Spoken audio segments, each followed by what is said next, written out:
Hello दोस्तों, कैसे हैं आप। मैं जानता हूँ कल आपका बायोलॉजी का पेपर है, कक्षा 12वीं वालों का। इसलिए मैं एकदम से तटस्थ हूँ और आपके लिए आईएमपी क्वेश्चंस और ऑब्जेक्टिव लाता रहूँगा। और जो मैं बताने जा रहा हूँ वह सब वेरी आईएमपी क्वेश्चंस हैं। इसलिए आप इसे पढ़कर ज़रूर से जाएं और पेपर में अधिक से अधिक अंक लाएं। चलिए वीडियो को स्टार्ट करते हैं। ये पहला प्रश्न की ओर चलिए चलते हैं। पहला प्रश्न, पेरिस्पर्म परिभ्रूण पोष होता है। तो इसमें बताना है पेरिस्पर्म परिभ्रूण पोष इसमें से कौन सा होता है। तो इसमें से हो जाएगा अपना ये IV। चौथा नंबर, बीजांडकाय का अवशिष्ट भाग। पेरिस्पर्म क्या होता है, ये होता है ये दोस्तों चौथा, बीजांडकाय का अवशिष्ट भाग। ये हो गया। फिर चलिए आगे आते हैं। अध्यावरणों से घिरा हुआ कोशिकाओं का एक पुंज होता है। ये 2019 में आया था और मैं आपको सारे आईएमपी क्वेश्चंस ही बताऊंगा। इसमें से हो जाएगा अपना दूसरा नंबर, बीजांडकाय। फिर चलिए आते हैं, सेव में फल का खाद्य भाग है। तो इसमें से बताना है हमें कौन सा खाद्य भाग है। तो इसमें से हो जाएगा दोस्तों तीसरा नंबर हमारा, मांसल पुष्पासन। चलिए आगे बढ़ते हैं। आवृतबीजियों में भ्रूणपोष होता है। इसमें बताना है आवृतबीजियों में भ्रूणपोष क्या होता है। तो इसका हो गया त्रिगुणित। क्या हो जाएगा, त्रिगुणित, दूसरा नंबर। चलिए आगे चलते हैं।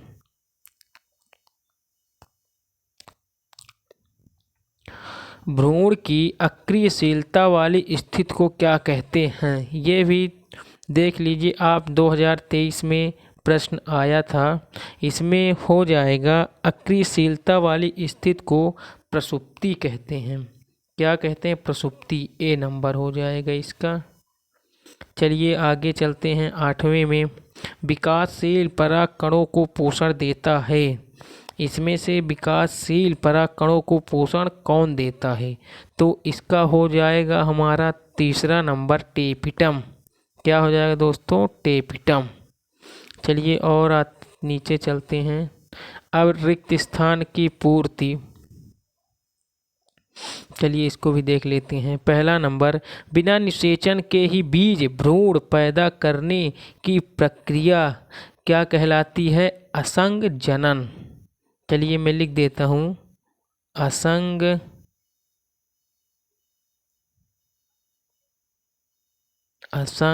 जनन। इसमें से हो जाएगा असंग जनन। चलिए फिर आगे चलते हैं।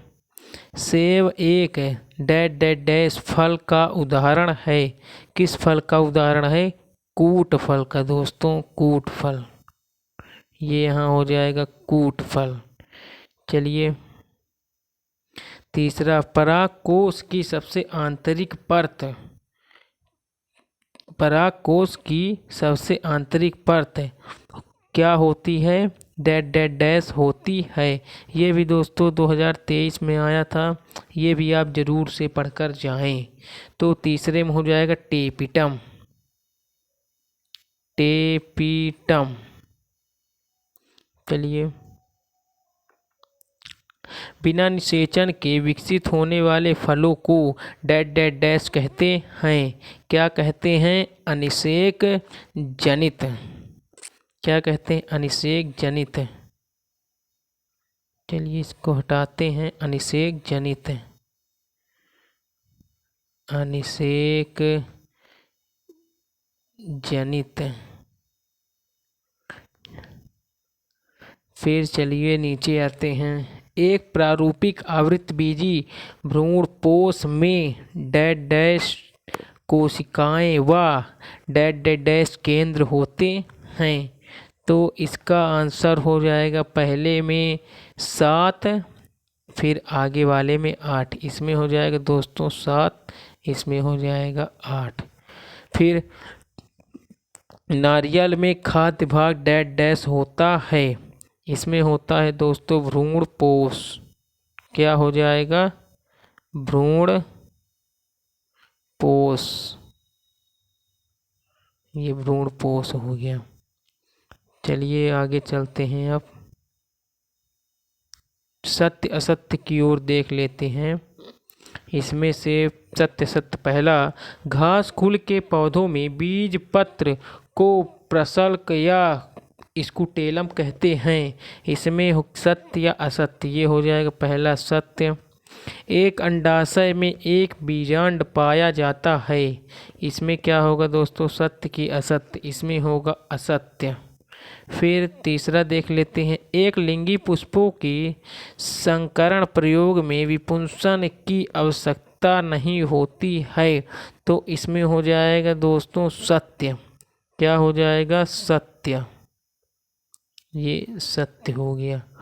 फिर चलिए आगे आते हैं चौथे में, मकरंद व परागकण फूलों द्वारा परागकर्ताओं को प्रदत्त परितोषित है, तो इसमें से क्या हो जाएगा? सत्य या असत्य? इसमें हो जाएगा सत्य अपना। क्या हो जाएगा? सत्य। फिर चलिए आते हैं, ये प्रश्न उत्तर है दोस्तों 3 नंबर के लिए। ये पेपर में त्रैमासिक परीक्षा में बहुत ही अधिक पूछने वाला प्रश्न है और हमेशा ही पूछता है, इसलिए इसको आप तैयार करके ज़रूर से जाइएगा। प्रश्न चलिए मैं पढ़े देता हूँ। प्रश्न नंबर 6 है, एक परिपक्व परागकण की काट का नामांकित चित्र बनाइए। तो इसमें दोस्तों आपको ऐसे ही चित्र बनाना है, इसलिए आपको 3 पूरे के पूरे मिलेंगे यदि आप ऐसे बनाएंगे। देखिए इसमें दोस्तों बहुत कुछ क्रिटिकल नहीं है, इसमें से आपको गोला बनाना है, फिर 2-3 वो गैप बना देने हैं और फिर सबके नाम लिख देने हैं। है बहुत सरल दोस्तों ये पूरा इतना कंप्लीट। चलिए आगे आते हैं, सेब को आभासी फल क्यों कहते हैं? पुष्प का कौन सा भाग फल की रचना करता है? ये 2022 में भी आया था दोस्तों, ये इस बार आना निश्चित ही है। ये वाला प्रश्न जो मैं आपको बता रहा हूँ, ये प्रश्न आना निश्चित है, इसको कोई भी नहीं रोक सकता। जी, सेब को आभासी फल क्यों कहते हैं और पुष्प का कौन सा भाग फल की रचना करता है? चलिए इसका उत्तर देख लेते हैं हम लोग। उत्तर, पुष्प का अंडाशय ही निषेचन के बाद फल की रचना करता है। अंडाशय के अतिरिक्त जब अन्य भाग जैसे पुष्पासन, पुष्पक्रम आदि भी फल निर्माण में भाग लेते हैं, तब ऐसे फल आभासी फल या असत्य फल भी कहलाता है दोस्तों, असत्य फल कहलाता है। फिर सेब में पुष्प का पुष्पासन मासल होकर फल का प्रमुख खाद्य भाग बनाता है, अतः सेब को आभासी फल कहा जाता है। चलिए नीचे आ जाते हैं दोस्तों, देख लीजिए 2019-2020 में ये आया था, इस बार त्रैमासिक पेपर में भी आपके ये ज़रूर से ज़रूर आएगा, इसको आप अवश्य ही तैयार कर लें वरना आप बहुत पछताएंगे दोस्तों। चलिए मैं आपको प्रश्न बता देता हूँ, फिर आप मत कहिएगा कि मैंने बताया नहीं था। चलिए प्रश्न नंबर 8वां है ये। प्रश्न नंबर 8, स्वपरागण पर परागण में अंतर लिखिए। ये दोस्तों आप पूरा ये अंतर है, 3 अंतर है दोनों साइड के, इसको आप ज़रूर से पढ़कर जाएं।